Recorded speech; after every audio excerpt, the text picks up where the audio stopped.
The Story of the Moor Road. The medical profession must always have its own peculiar offshoots, said Mr. Flaxman Low. Some are trades, some mere hobbies. Others, again, are allied subjects of a serious and profound nature. Now, as a student of psychical phenomena, I count myself only 2 degrees removed from the ordinary general practitioner. "How do you make that out?" returned Colonel Dameley, pushing the decanter of old port invitingly across the table. "The nerve and brain specialist is the link between myself and the man you would send for if you had a touch of lumbago," replied Low, with a slight smile. "Each division is but a higher grade of the same ladder, a step upwards into the unknown. I consider that I stand just 1 step above the specialist who makes a study of brain disease and insanity. He is at work on the disorders of the embodied spirit, while I deal with abnormal conditions of the free and detached spirit." Colonel Dameley laughed aloud. "That won't do, Low. No. First, prove that your ghosts are sick." "Certainly," replied Low, gravely. "A very small proportion of spirits return as apparitions after the death of the body. Hence we may conclude that a ghost is a spirit in an abnormal condition. Abnormal conditions of the body usually indicate disease. Why not of the spirit also?" "That sounds fair enough," observed Lane Chatham, the 3rd man present. "Has the Colonel told you of our spook?" The Colonel shook his handsome grey head in some irritation. "You haven't convinced me yet, Lane, that it is a spook," he said dryly. "Human nature is at the bottom of most things in this world, according to my opinion." "What spook is this?" asked Flaxman Low. "I heard nothing of it when I was down with you last year." "It's a recent acquisition," replied Lane Chatham. "I wish we were rid of it for my part." "Have you seen it?" asked Low, as he relit his long German pipe. "Yes, and felt it." "What is it?" "Oh, that's for you to say. He nearly broke my neck for me, that's all I can swear to." Low knew Chatham well. He was a long-limbed, athletic young fellow, with a good show of cups in his rooms, and was one of the various short-distance runners mentioned in the badminton as having done the 100 in time. Level, and not the sort of man whose neck is easy to break. "How did it happen?" asked Flaxman Low. "About a fortnight ago," replied Chatham. "I was flight shooting near the burn where the hounds killed the otter last year. When the light began to fail, I thought I would come home by the old quarry and pot anything that showed itself. As I walked along the far bank of the burn, I saw a man on the near side standing on the patch of sand below the reeds and watching me. As I came nearer, I heard him coughing. It sounded like a sick cow. He stood still, as if waiting for me. I thought it odd, because amongst the meres and water meadows down there, one never meets a stranger." "Could you see him pretty clearly?" "I saw his outline clearly, but not his face, because his back was towards the west. He was tall and jerry-built, so to speak, and had a little head, no bigger than a child's, and he wore a fur cap with queer, upstanding ears. When I came close, he suddenly slipped away. He jumped behind a big dyke, and I lost sight of him. But I didn't pay much attention. I had my gun, and I concluded it was a tramp." "Tramps don't follow men of your size," observed Low, with a smile. "Oh, this fellow did, at any rate. When I got across to the spot where he had been standing, the sand is soft there. I looked down for his tracks. I knew he was bound to have a big foot of his own, considering his height. but there were no footprints. "No footprints? You mean it was too dark for you to see them?" broke in Colonel Dameley. "I'm sure I should have seen them, had there been any," persisted Chatham quietly. "Besides, a man can't take a leap, as he did, without leaving a good hole behind him. The sand was perfectly smooth, because there had been a strong east wind all day. After looking about and seeing no marks, I went on to the top of the knoll above the quarry. After a bit, I felt I was followed, though I couldn't see anyone. You remember the thorn bush that overhangs the quarry pool? I stopped there and bent over the edge of the cliff to see if there was anything in the pool. As I stooped, I felt a point like a steel puncheon catch me in the small of the back. I kicked off from the quarry wall as well as I could, so as to avoid the broken rocks below, and I just managed to clear them, but I fell into the water with a flop that knocked the wind out of me. However, I held on to the gun, and after a minute I climbed to a ledge under the cliff and waited to see what my friend on top would do next. He waited too. I couldn't see him, but I heard him. He coughed up there in the dusk, the most ghastly noise I ever heard. The Colonel laughs at me, but it was about as nasty a half-hour as I care to have. In the end, I swam out across the pool and got home." "I laugh at Lane," said the Colonel, "but all the same, it's a bad spot for a fall." "You say he struck you in the back?" asked Flaxman Low, turning to Chatham. "Yes, and his finger was like a steel punch." "What does Mrs. Dameley say to this affair?" went on Low presently. "Not a word to my wife or Olivia, my dear Low," exclaimed Colonel Dameley. "It would frighten them needlessly. Besides, there would be an infernal fuss if we wanted to go flighting or anything after dark. I only fear for them, as they often drive into Newbury by the Moor road, which passes close by the quarry." "Do they go in for their letters every evening as they used to do?" "Just the same, and they won't take stubs with them, in spite of advice." The Colonel looked disconsolately at Low. "Women are angels, bless them, but they are the dickens to deal with, because they always want to know why." "And now, Low, what have you got to say about it?" asked Chatham. "Have you told me all?" "Yes. The only other thing is that Livy says she hears someone coughing in the spinney most nights." "If all is as you say, Chatham, pardon me, but in cases like this, imagination is apt to play an unsuspected part. I should think that you have come upon a unique experience. What you have told me is not to be explained upon the lines of any ordinary theory." After this, they followed the ladies into the drawing-room, where they found Mrs. Dameley immersed in a novel as usual, and Livy looking pretty enough to account for the frequent presence of Lane Chatham at Low Riddings. He was a distant cousin of the Colonel, and took advantage of his relationship to pay protracted visits to Northumberland. Some years previous to the date of the above events, Colonel Dameley had bought and enlarged a substantial farmhouse, which stood in a dip south of a lonely sweep of Northumbrian moors. It was a land of pale blue skies, and far-off fringes of black and ragged pine trees. From the house a lane led over the wind-swept shoulder of the upland, down to a hollow spanned by a railway bridge, then up again across the high levels of the moors, until at length it lost itself in the outskirts of the little town of Newbury. This moor road was peculiarly lonely. It approached but a single cottage the whole way, and ran very nearly over the doorstep of that one, a deserted-looking slip of a place between the railway bridge and the quarry.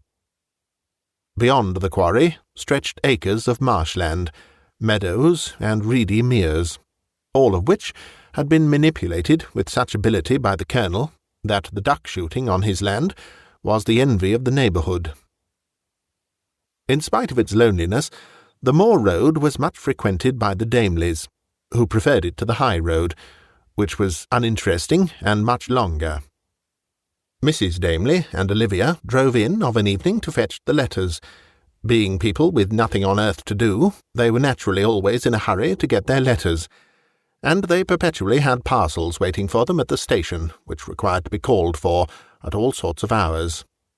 Thus it will be seen that the fact of the quarry being haunted by Lane Chatham's assailant formed a very real danger to the inhabitants of Low Riddings.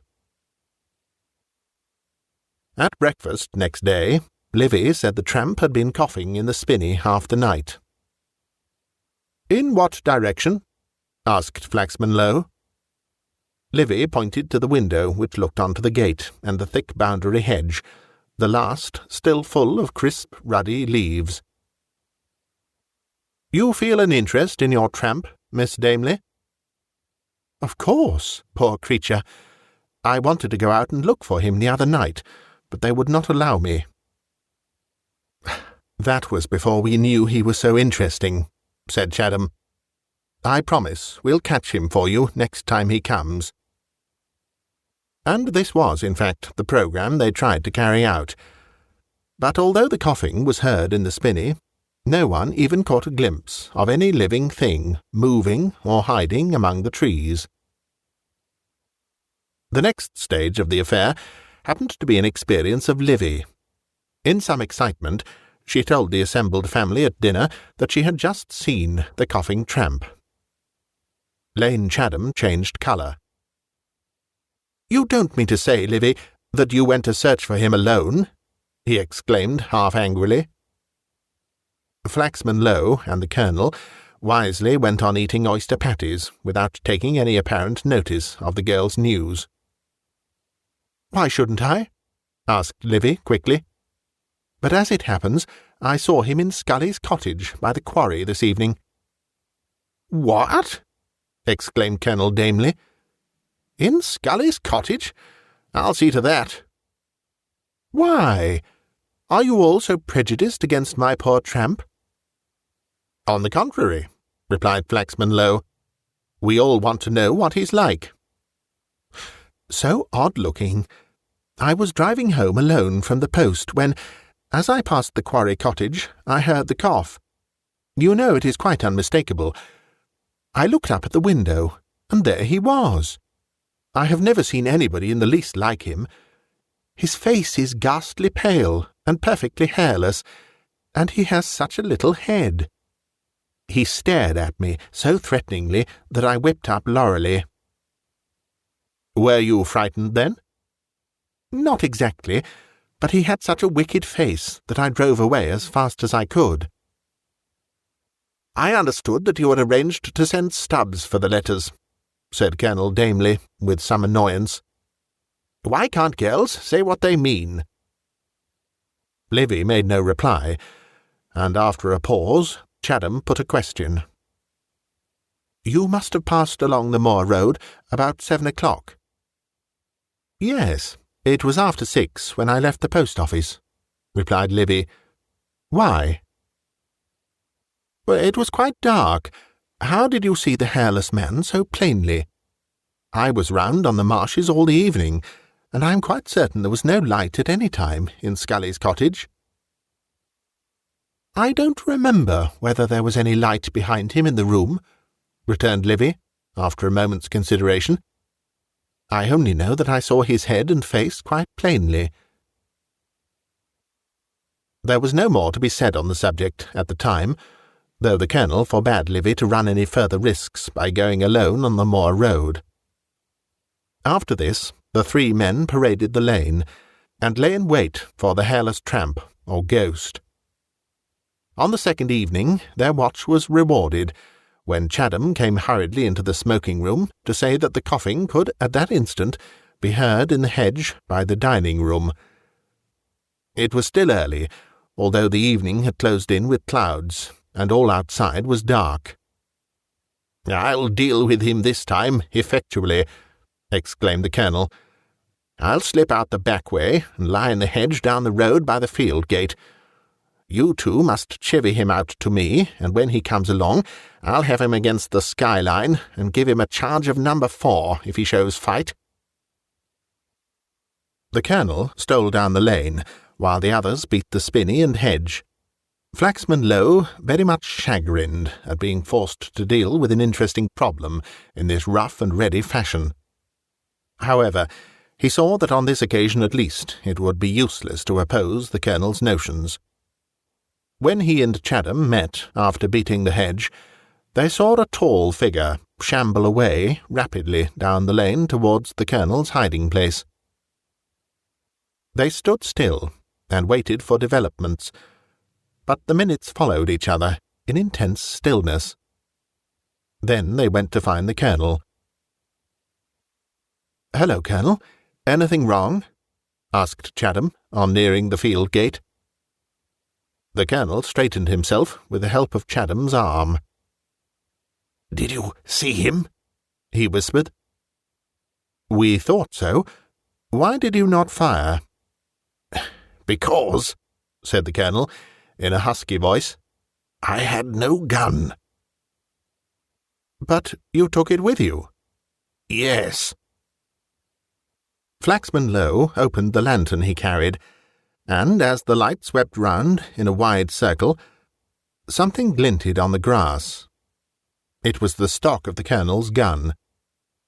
A little further off, they came upon the Damascus barrels, bent and twisted into a ball like so much fine wire. Presently the colonel explained. "I saw him coming, and meant to meet him, but I seemed dazed. I couldn't move. The gun was snatched from me, and I made no resistance. I don't know why."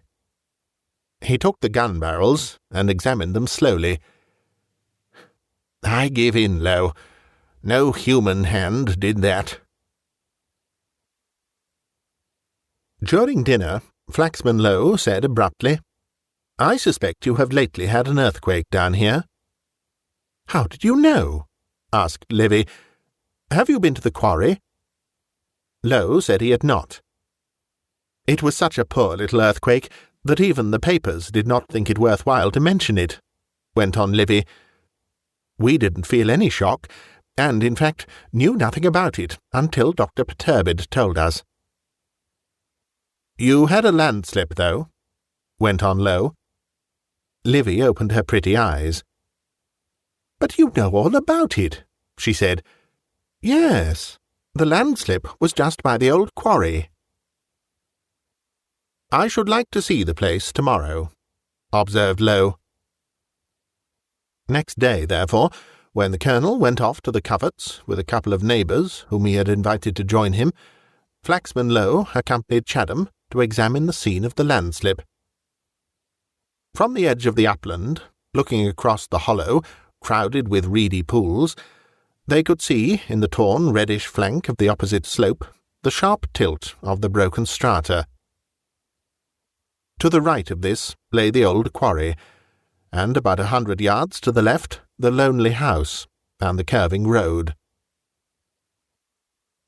Low descended into the hollow, and spent a long time in the spongy ground between the back of the quarry and the lower edge of the newly uncovered strata, using his little hammer freely, especially about one narrow black fissure, round which he sniffed and pottered in absorbed silence. Presently he called to Chatham.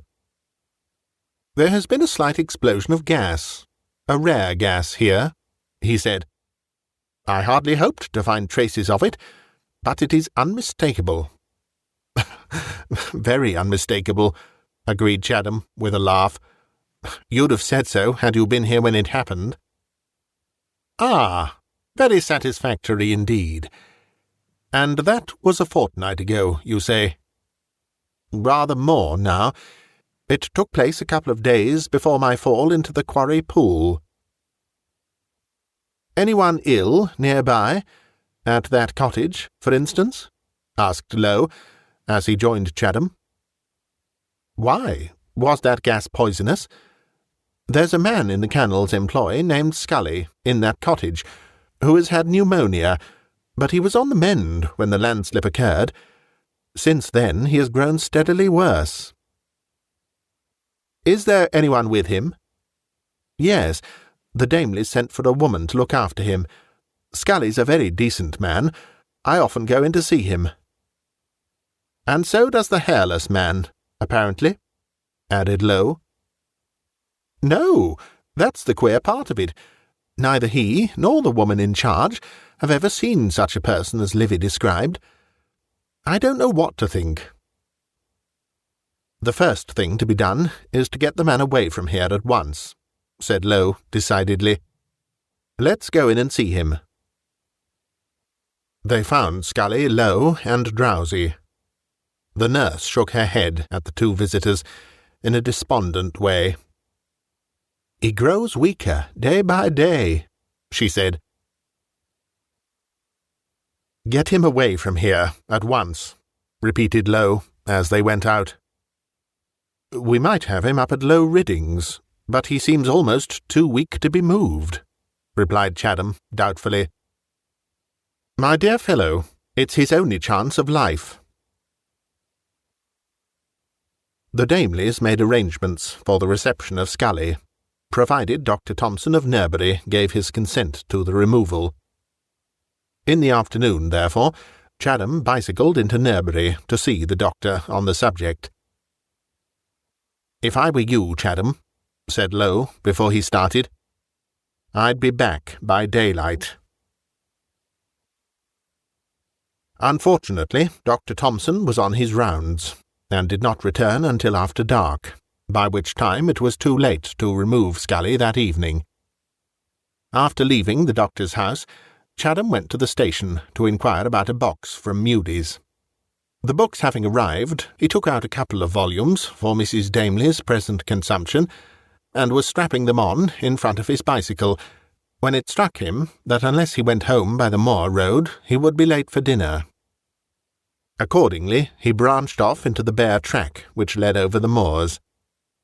The twilight had deepened into a fine, cold night, and a moon was swinging up into a pale, clear sky. The spread of heather, purple in the daytime, appeared jet black by moonlight, and across it he could see the white ribbon of road stretching ahead into the distance.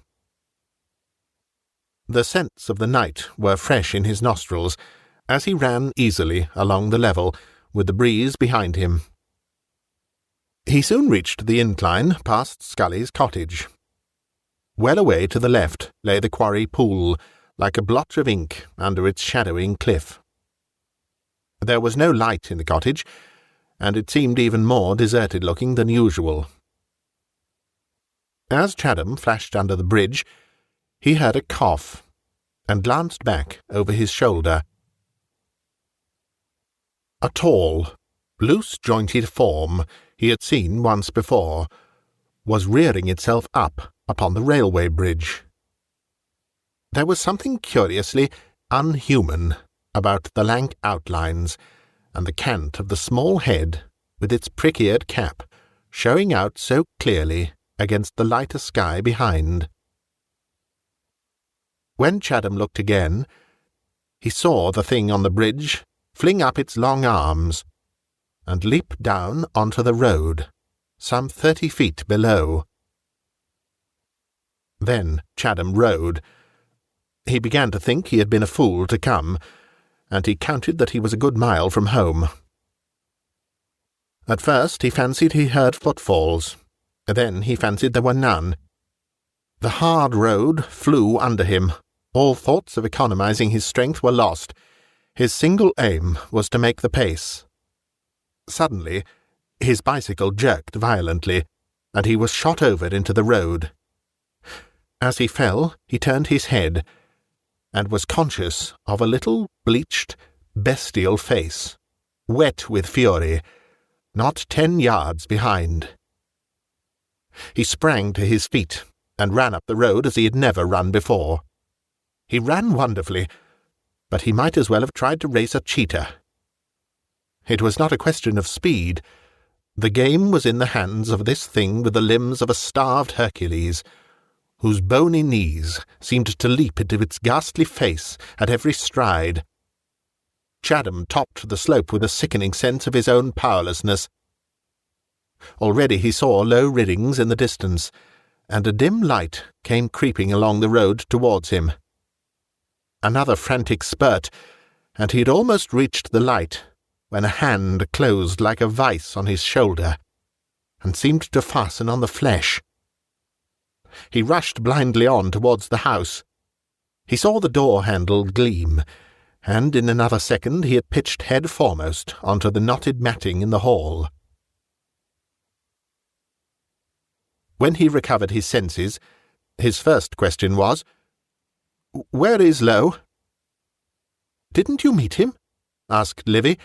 That is, we were anxious about you, as you were so late, and I was just starting to meet you when Mr. Low came downstairs and insisted on going instead." Chatham stood up. "I must follow him." But as he spoke, the front door opened, and Flaxman Low entered, and looked up at the clock. 8:15, he said. "You're late, Chatham." Afterwards, in the smoking-room, he gave an account of what he had seen. "I saw Chatham racing up the road, with a tall figure behind him. It stretched out its hand, and grasped his shoulder. The next instant it stopped short, as if it had been shot. It seemed to reel back and collapse, and then limped off into the hedge, like a disappointed dog." Chatham stood up, and began to take off his coat. "Whatever the thing is, it is something out of the common. Look here," he said, turning up his shirt-sleeve over the point of his shoulder, where 3 singular marks were visible, irregularly placed, as the fingers of a hand might fall. They were oblong in shape, about the size of a bean, and swollen in purple lumps well above the surface of the skin. "Looks as if someone had been using a small cupping-glass on you," remarked the Colonel, uneasily. "What do you say to it, Low?" "I say that since Chatham has escaped with his life, I have only to congratulate him on what, in Europe certainly, is a unique adventure."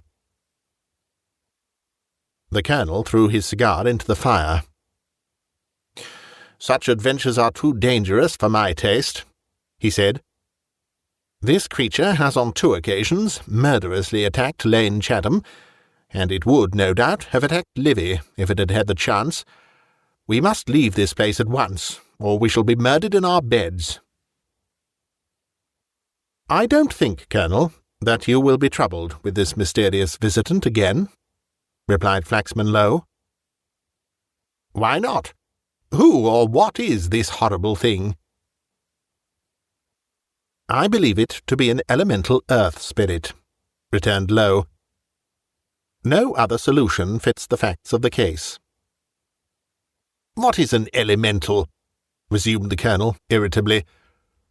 "Remember, Low, I expect you to prove your theories, so that a plain man may understand, if I am to stay on at Low Riddings." Eastern occultists describe wandering tribes of earth spirits, evil intelligences, possessing spirit as distinct from soul, all inimical to man. "But how do you know that the thing on the Moor road is an elemental?" "Because the points of resemblance are curiously remarkable. The occultists say that when these spirits materialize, they appear in grotesque and uncouth forms. Secondly, that they are invariably bloodless and hairless. Thirdly, they move with extraordinary rapidity, and leave no footprints. And lastly, their agility and strength is superhuman. All these peculiarities have been observed in connection with the figure on the Moor road." "I admit that no man I have ever met with," commented Colonel Damley, "could jump uninjured from a height of 30 feet, race a bicycle, and twist up gun barrels like so much soft paper. So perhaps you're right. But can you tell me why or how it came here?" "My conclusions," began Low, "may seem to you far-fetched and ridiculous, but you must give them the benefit of the fact that they precisely account for the otherwise unaccountable features which mark this affair. I connect this appearance with the earthquake and the sick man." "What? Scully in league with the devil?" exclaimed the Colonel bluntly. "Why, the man is too weak to leave his bed. Besides, he is a short, thick-set fellow, entirely unlike our haunting friend." "You mistake me, Colonel," said Low in his quiet tones. "These elementals cannot take visible form without drawing upon the resources of the living. They absorb the vitality of any ailing person until it is exhausted and the person dies. Then they begin operations upon a fresh victim. A pleasant lookout to know we keep a well-attested vampire in the neighbourhood." "Vampires are a distinct race, with different methods, one being that the elemental is a wanderer and goes far afield to search for a new victim." "But why should it want to kill me?" put in Chatham. "As I have told you, they are animated solely by a blind malignity to the human race, and you happen to be handy." "But the earthquake, Low, where is the connection there?" demanded the Colonel, with the air of a man who intends to corner his opponent. Flaxman Low lit one cigar at the end of another, before he replied. "At this point," he said, "my own theories and observations, and those of the old occultists, overlap. The occultists held that some of these spirits are imprisoned in the interior of the earth, but may be set free in consequence of those shiftings and disturbances which take place during an earthquake. This, in more modern language, simply means that elementals are in some manner connected with certain of the primary strata. Now, my own researches have led me to conclude that atmospheric influences are intimately associated with spiritual phenomena. Some gases appear to be productive of such phenomena. One of these is generated when certain of the primary formations are newly exposed to the common air." "This is almost beyond belief. I don't understand you," said the Colonel. "I am sorry that I cannot give you all the links in my own chain of reasoning," returned Low. "Much is still obscure, but the evidence is sufficiently strong to convince me that in such a case of earthquake and landslip as has lately taken place here, the phenomenon of an embodied elemental might possibly be expected to follow, given the one necessary adjunct of a sick person in the near neighbourhood of the disturbance." "But when this brute got hold of me, why didn't it finish me off?" asked Chatham. "Or was it your coming that prevented it?" Flaxman Low considered. "No, I don't think I can flatter myself that my coming had anything to do with your escape. It was a near thing. How near, you will understand when we hear further news of Scully in the morning." A servant entered the room at this moment. "The woman has come up from the cottage, sir, to say that Scully is dead." "At what hour did he die?" asked Low. "About 10 minutes past 8, sir, she says." 5 minutes before I got in. The hour agrees exactly," commented Low when the man had left the room. "The figure stopped and collapsed so suddenly that I believed something of this kind must have happened." "But surely this is a very unprecedented occurrence." "It is," said Flaxman Low, "but I can assure you that if you take the trouble to glance through the pages of the psychical periodicals, you will find many statements at least as wonderful." "But are they true?" Flaxman Low shrugged his shoulders. "At any rate," said he, "we know this is." The Dameleys have spent many pleasant days at Low Riddings since then. But Chatham, who has acquired a right to control Miss Livy's actions, more or less, persists in his objection to any solitary expeditions to Newbury along the Moor road. For, although the figure has never been seen about Low Riddings since, some strange stories have lately appeared in the papers of a similar mysterious figure, which has been met with more than once in the lonelier spots about North London. If it be true that this nameless, wandering spirit, with the strength and activity of 20 men, still haunts our lonely roads, the sooner Mr. Flaxman Low exorcises it, the better.